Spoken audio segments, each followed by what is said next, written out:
everyone, and welcome to my summary of Libra's beautiful full moon occurring in Australia on March the 29th at 5 a.m. We're in for a really special full moon combined with some supporting aspects from other planets that can help us find harmony, balance, love and acceptance of ourselves and in our relationship to others. The moon will be physically very close to the earth at this time, so we're going to feel the energies quite intensely, and any work that we do during this full moon will be quite potent. Like every full moon, this time offers us an opportunity to integrate both the sun and the moon's energies in opposition and find a balance. So with the sun in Aries and the moon in Libra, we have an opportunity to find a balance between ourselves and ourselves in relationship. At its essence, these polarities are about me versus you. What I want, but also what we want. Assertion and compromise, fighting and cooperation, and independence versus relationship. Aries is the first sign of the zodiac, is kind of the initiatory energy of the self. It's like I, me, what I want and need, and how I might get what I want and need. And in opposition to Aries, Libra, on the other hand, is now merging with the other in relationships. So we go from being self-focused to relationship-focused.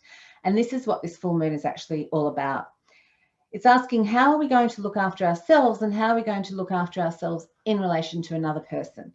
Aries is ruled by the god of war, Mars, and this is the kind of the archetypal warrior energy, the pioneer, the daredevil. And on the other hand, Libra is ruled by Venus, the goddess of love, and is the archetypal lover, artist, peacemaker. So how can we have a pretty so we've got a pretty contrarian opposing force here. How can we, and we need to reflect on both of these parts of our lives, and this full moon enables us to release elements within these themes that no longer serve us and enables us to focus on what we might want moving forward. It's not only in opposition to the sun in Aries, but this full moon is also opposing Libra's rule of Venus, which is in Aries, and Chiron in Aries. Chiron is an asteroid that we use in astrology, which indicates where we carry our wounds, and Venus rules how we love and relate. So this polarity can bring us the opportunity to look at ourselves and our relationships and examine where we may be carrying wounds from previous relationships that we can work on to heal at this time.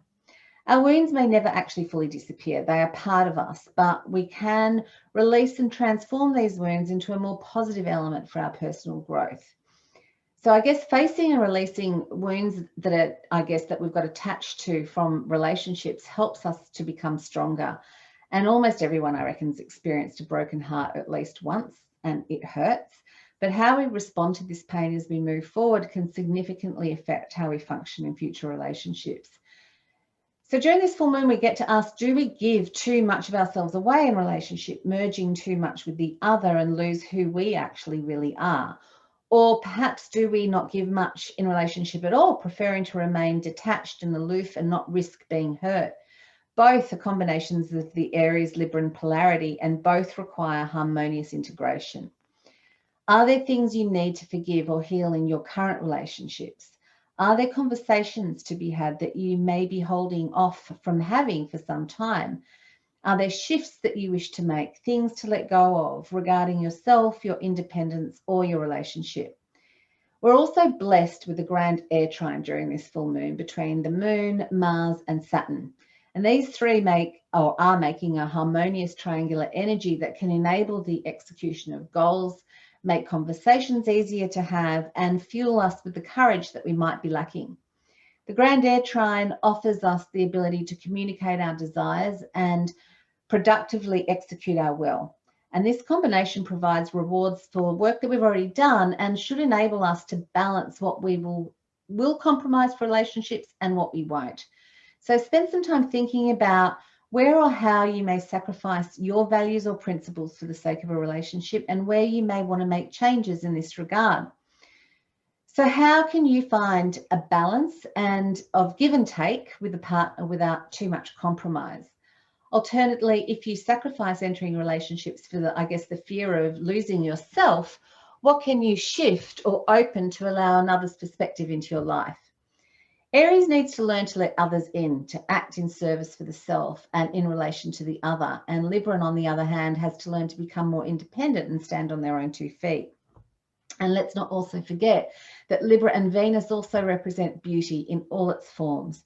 So this is especially a good time to pay homage to the beauty that you have in your life, to find gratitude for the beauty of nature, the beauty of art, music, and of course, the beauty within each one of us.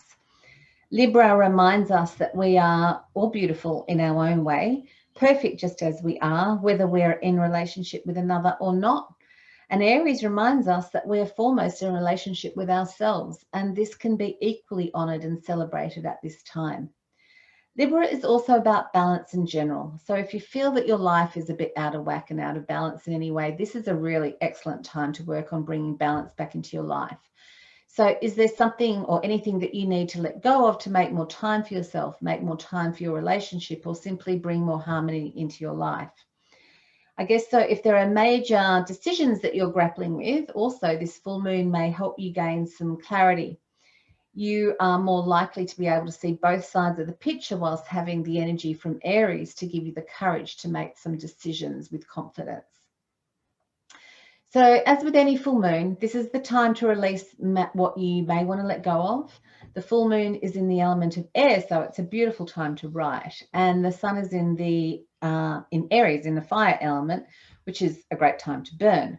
So write those things that you want to release, that you wish to let go of, past expectations, perhaps wounds that no longer you wish to carry with you, forgiveness that you need to make either with yourself or with others, and then literally let it burn safely, of course. And while you're doing that, witness the smoke or the fire take your message into the skies. And alternatively, if you can't do that, burn some sage or burn some oils and meditate on the elements that you want to release. And on a more mundane level, use this energy to get romantic, either with your partner or do something to celebrate the love that you have for yourself.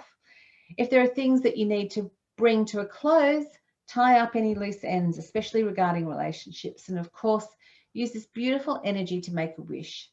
If you want to attract someone new into your life, write down all the qualities that you desire and place that piece of paper under the full moonlight. I did exactly this 13 Libran full moons ago, which is 13 years ago, and I'm still very much in love with the person I met literally 10 days after doing that ritual. But mostly be kind to yourself and others and try to find harmony and balance in accepting and allowing others to have different desires and needs without losing sight of yourself. If you wish to discover more about your personal astrology, I offer one-to-one personalised consultations either in person or online. And all the details can be found on my website, which is at www.aspectastrology.com.au. I'll see you around April the 12th for the next new moon in Aries.